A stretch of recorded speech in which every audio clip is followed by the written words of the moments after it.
Então, assim, a gente que ficou muito perto paga um preço muito alto, porque a gente era para-choque e Bolsonaro é um cara que manda você cumprir missão e deixa você pelo caminho e deixa você se virar depois com a antipatia de quem você bloqueou por comando dele. Então, assim, para mim, Ricardo, tirando a experiência, que a experiência toda ela é válida, foi a coisa mais sem futuro que eu entrei foi a política, até hoje. Nunca vi negócio tão sem futuro na minha vida. Já na transição, então, era óbvio, era evidente que ele não sabia absolutamente nada do que ele estava fazendo. Não, meu irmão, deixa eu lhe falar. Eu tive na transição de Lula. Eu tive como deputado na transição de Lula. E fui com algumas pessoas, inclusive com colegas deputados. Na transição a gente já viu que a coisa era extremamente organizada. Na de Lula. Na de Bolsonaro era um pandemônio. Pandemônio. Era na ala onde o presidente estava, primeiro quando eu cheguei na transição de Lula, para você ter ideia, quem me recebeu foi Alckmin. Não sei se você já teve a oportunidade de estar com Alckmin. É um lorde. A gente está falando com um lorde. Papo alto nível.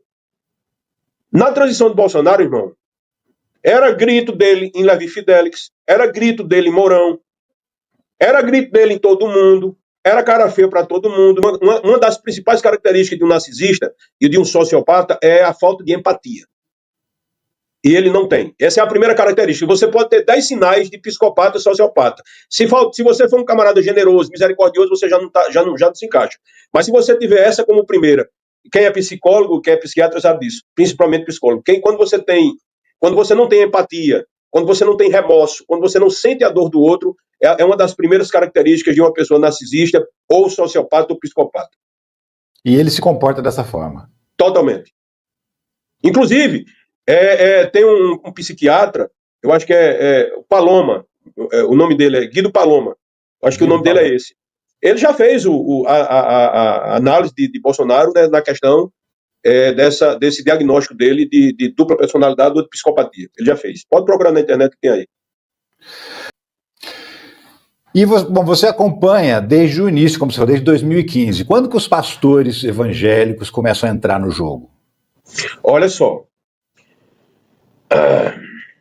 Bolsonaro, ele tinha e ainda tem uma péssima impressão de pastores evangélicos. Quem está dizendo sou eu.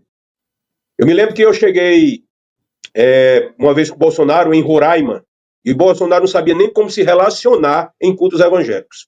Primeiro que ele é extremamente sem nenhum tipo de etiqueta, ele não tem educação, ele ganhava no volume, ali no êxtase que ele promovia nisso. Mas algumas igrejas não abriam.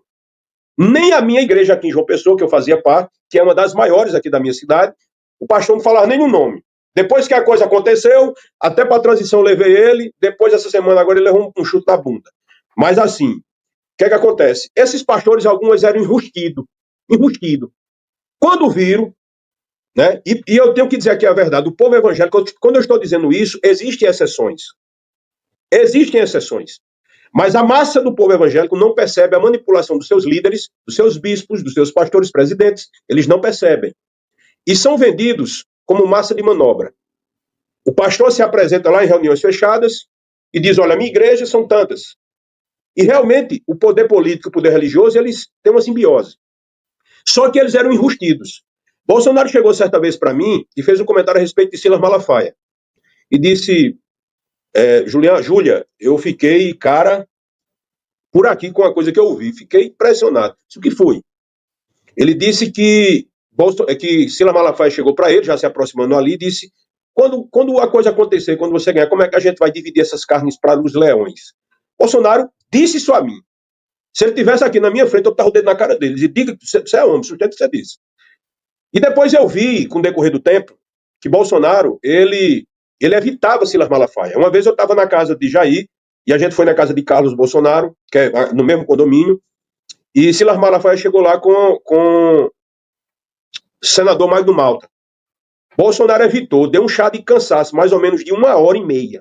E eu saía lá fora, não, isso é redundante, eu ia lá fora e via o constrangimento de Malafaia. Malafaia é como se fosse um oferecido, todo momento um oferecido. E ele é assim, extremamente narcisista. E Bolsonaro, ele sempre, quando ele viu um nicho de mercado, e ele viu a facilidade de entrar dentro das comunidades, dentro das instituições evangélicas, lendo um versículo que ele decorou, é o único que ele decorou, o restante era na mão, no papel, aquele João 8,32, conhecereis a verdade, que ele não sabe nem o que é isso. Por isso que eu chamo Bolsonaro de anticristo, porque ele consegue viver e praticar aquilo que ele lê. Porque ele não pratica a verdade. Bolsonaro, ele é um traidor e um mentiroso quanto mais. Aí vamos lá. Então ele viu que a igreja é fácil de manipular. Bolsonaro viu que é fácil de manipular quando ele chega numa igreja e ele cita um versículo, ele sauda com a paz do Senhor, e ali entra em êxtase aquela comunidade que já tem como um referencial o seu líder religioso. Isso é muito... Eu não acredito nessas coisas, mas é como se fosse uma coisa muito diabólica. É uma coisa muito frequencial. Então isso acontece, aí já falo à luz da psicologia, que é a minha área. É como se fosse uma hipnose coletiva. E isso gera um efeito cascata muito grande, porque aí ele levanta-se como arquétipo da família, da moral, dos bons costumes, e como toda estratégia política, que quem conhece a história sabe que funciona assim, você tem que eleger um inimigo. E o inimigo é o comunismo, que quer destruir as famílias, e aquilo vai gerando dentro das comunidades evangélicas uma identidade e uma identificação com aquele personagem, aonde eu vi líderes, como determinado líder de uma igreja pentecostal, dizer que Bolsonaro era um enviado de Deus. E dentro dessa questão, Ricardo, aí tem profecias. Aí, meu irmão, aí já era. Você viu, Edir Macedo tem vídeos de Edir Macedo dizendo: veremos se é o nosso Deus ou deles. Se Bolsonaro tivesse sido eleito, esse trecho aí seria algo eternizado. Mas como as profecias nenhuma se cumpriu, aí ninguém liga não, deixa para lá. Mas a igreja evangélica foi o lugar que eu vi com mais narcisismo por metro quadrado. Aí, quando a campanha começou a valer, essa turma caiu para dentro, brotou maçom de tudo que é lugar. Eu nunca vi tanto maçom na minha vida chegando perto. E também aquela galera mais maluca, que é a galera que é muito envolvida com o militarismo. Aí, meu irmão, você vê verdadeiros transes psicóticos. Assim, e eu no meio, Ricardo, imagina um cara como eu. Você está me conhecendo aqui, você está vendo o papo que eu estou levando aqui, que é um papo profundo. Imagina eu no meio, com o Bebiano olhando isso, dizendo: irmão, onde foi que a gente veio amarrar o bote da gente, cara? Só que o voo já estava no campo, já estava voando. Isso, Bolsonaro, chegava para mim, tinha dias, fulano quer falar, Eliseu, então não. Isso eu estou falando de deputados hoje, que está do lado dele, governadores que foram eleitos, que ele ria da cara, entendeu? É um cara altamente sociopata, bicho. Sociopata? Você, como você falou, você é psicólogo, é isso? Eu sou da área de psicologia. E você, avaliando por tudo que você conheceu, você acha que... Na realidade não é avaliação, chama-se... o termo é outro, diagnóstico. Agora, me fala uma coisa, durante a campanha teve o episódio da facada. A pergunta inicial porque ainda existe muita gente que não acredita na facada. Eu, particularmente, acredito que aconteceu, foi um fato verdadeiro, e eu queria saber a sua opinião, porque você não estava naquele dia lá, né? O único dia que eu não estava. E o único dia que Bebiano não estava do lado dele. A facada existiu. Foi um furinho muito pequeno. Foi um furinho, assim, um furo que pegou ali dentro do intestino grosso dele, e toda essa leitura, todo esse fato foi narrado a mim por Bebiano, que estava dentro da sala de cirurgia com Carlos Bolsonaro. Carlos Bolsonaro vomitando, desmaiando no colo de Bebiano, e Bebiano vendo tudo.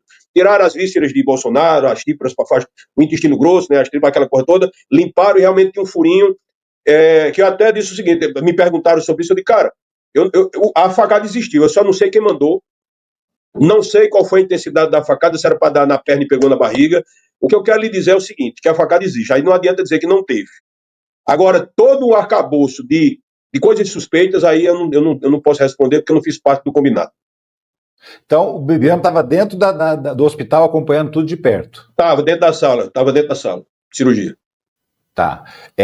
Me responde uma coisa também. Aí, a partir da facada, mudou todo o cenário eleitoral, né? Bolsonaro... semana aumentou 8 pontos, na semana. Ele não tinha espaço na televisão, de repente só se falava dele na televisão, por conta do episódio, né? Você também considera que ela foi decisiva para a vitória dele? Totalmente decisiva. Eu escutei várias pessoas dizer, eu não voto nesse cara, mas depois do que fizeram com ele, eu vou votar. Foi decisiva, totalmente decisiva. Quase na mesma intensidade, não tanto, mas na mesma intensidade daquele problema que deu com o Carla Zambelli e com o Roberto Jefferson, que fez ele perder a eleição. Você também considera que os dois atrapalharam? Não, ali foi um passeio. Ali foi o que culminou na derrota dele. Agora me fala uma coisa, como é que foi a vitória em 2018? Porque 2018 foi uma vitória dele, foi uma vitória sua também, porque você se transformou em deputado federal, né? Você ganhou a eleição ali. Como é que foi? Porque você mesmo falou que já estava percebendo algumas coisas estranhas antes da eleição, né? Como é que foi para vocês? Foi uma alegria ou você já estava desconfiado de que aquilo ali ia desandar lá para frente? Antes de te responder, Ricardo, tá travando a minha imagem, tá legal? Às vezes ela dá uma travadinha mais rápida e aí para e volta ao normal. Não está atrapalhando, não. Olha só, a vitória foi uma vitória, digamos assim, que para mim, que nunca tinha tido uma vitória política, foi algo muito novo. Mas eu tenho que te confessar, Ricardo, que até quem é muito próximo meu percebeu que quando saiu o resultado da vitória, quando eu vejo alguém ter uma vitória política, eu vejo uma festa tão grande, eu vejo uma apoteose, eu vejo eu fiquei, parecia que eu só me lembro de uma visão que eu tive, como se fosse de uma grande estrada, muito longa, veio na minha mente, esse arquétipo de uma estrada muito longa, com muito sol, foi o que eu vi, como fosse uma caminhada muito longa, e muito, eu não me senti alegre, eu não sei o que foi que aconteceu comigo, eu não fiquei eufórico, e Bolsonaro, quando teve o resultado, e quem estava dentro da casa de Bolsonaro sabe. Primeiro que quando a gente chegou na casa de Bolsonaro, o clima era mas era muito pesado. Era muito pesado. Parecia que quase 90% das pessoas que estavam ali eram indesejadas. Michele sendo estúpida com quase todo mundo, Carlos Bolsonaro com aquela cara que todo mundo já sabe, Bolsonaro sob forte pressão, eu acho que era da família já, e já sabendo quem ia defenestrar ou não. Mas principalmente sabendo o que não devia fazer. Porque na transição, amigo, eu nunca vi um cara tão perdido na minha vida como Bolsonaro. Perdido de tudo. Para você ter ideia, a escolha dos ministros, tirando, eu acho que metade, se eu estou falando Paulo Guedes, eu estou falando Moro, Tereza,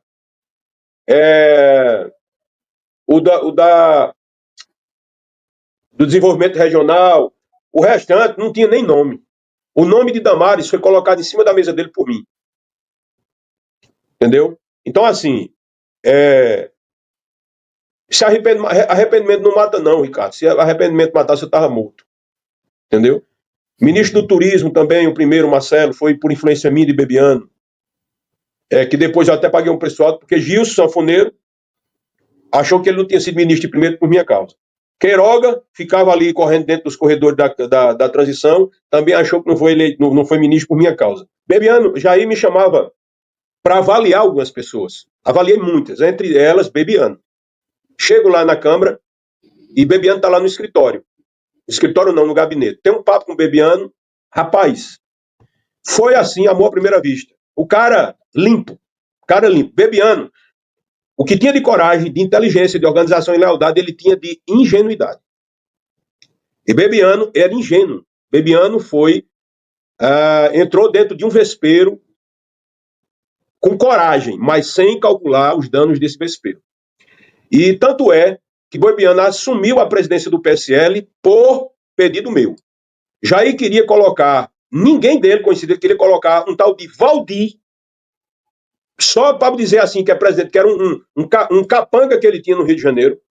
Aí Bebiano me ligou e disse, Rabugento, que ele me chamava de Rabugento, Rabugento, tu acha que a gente aqui está fazendo toda a questão do partido PSL, ele veio sugerir o nome de Valdir. Aí eu diga a ele no telefone, no aeroporto assim, diga a ele que a presidência do partido tem que ser você. Bebiano disse a mim, Juliano, não vou dizer não, cara, porque eu achei isso absurdo. Diga a ele, rapaz, que o presidente tem que ser você.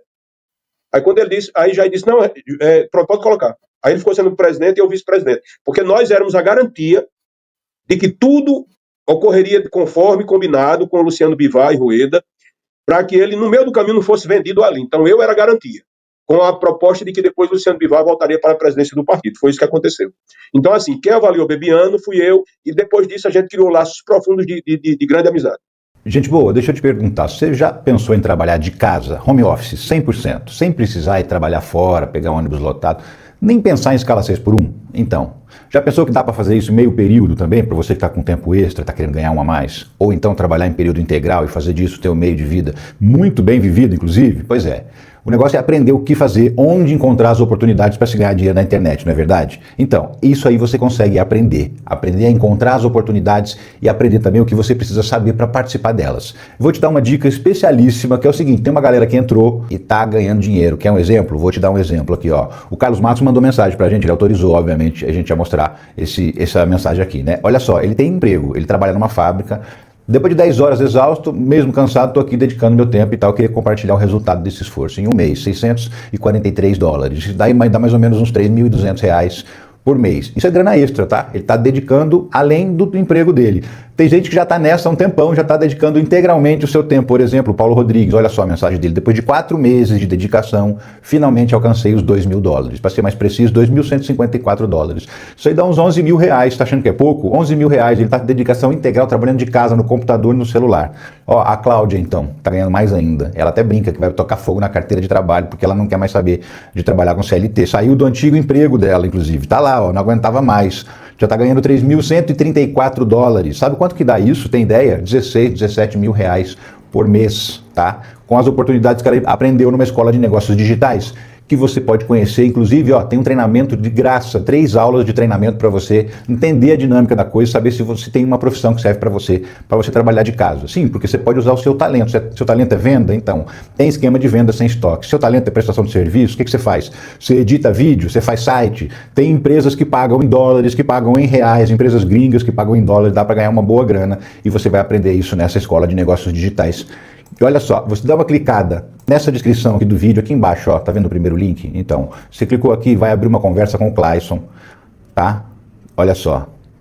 E aí você vai abrir o seu WhatsApp, vai conversar com o Clayson, e aí ele vai te explicar tudo que você precisa saber para participar dessas oportunidades. E ele vai liberar para você essas 3 aulas grátis, que são o treinamento para você entender a dinâmica e ver se vale a pena para você. Muita gente está entrando e está se dando bem. Então clica aqui no link que aparece na descrição, não perca essa oportunidade, que vai que ela muda a sua vida, né? O jeito de você ganhar a vida.